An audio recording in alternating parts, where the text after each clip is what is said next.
আমি এখন বর্তমানে আছি চুয়াট্টা পয়েন্টে। আর এখানে যে চত্বর আছে, শিক্ষার্থীরা এই চত্বরের নতুন নাম দিয়েছে বিজয় চত্বর। নামটা আমার কাছে অনেক ভালো লাগছে। আর এখান থেকে অনেক বিক্ষোভ মিছিল হয়েছিল এবং অনেকে আহত হয়েছে। আর এখানেই সর্বপ্রথম বিজয়ের উল্লাস হয়েছিল। আর হাজার হাজার মানুষ ছিল এখানে।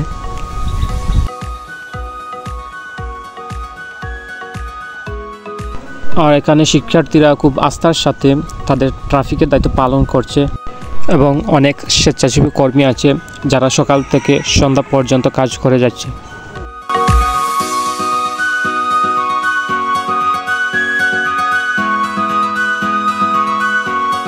আসলে একটা কথা বলতে হয়, ট্রাফিক পুলিশ শিক্ষার্থীদের কাছ থেকে শেখা উচিত কীভাবে শৃঙ্খল বজায় রাখতে হয়।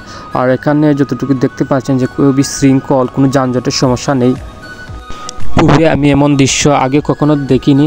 আপনারা দেখেছেন কিনা জানি না, এই যে অত সুন্দর শৃঙ্খলভাবে মানুষের চলাফেরা।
পূর্বে আপনারা এমন দৃশ্য দেখেছেন কিনা জানি না, কিন্তু আমি দেখিনি যে এমন সুন্দর করে সুশৃঙ্খলভাবে শিক্ষার্থীরা ট্রাফিকের দায়িত্ব পালন করবে এবং কোনো যানজট ছাড়াই।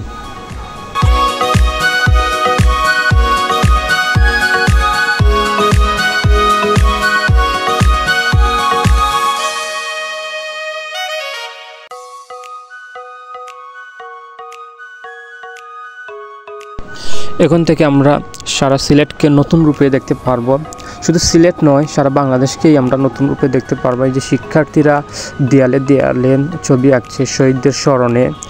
চারপাশের যে দেয়ালে ছবিগুলা অনেক সুন্দর লাগছে, আর ছবিগুলা দেখলেই শহীদদের কথা স্মরণ হবে। সারা শহরে এভাবে শিক্ষার্থীরা দেয়ালে ছবি আঁকছে, যেমন অন্যরকম একটা সৌন্দর্য প্রকাশ পাচ্ছে।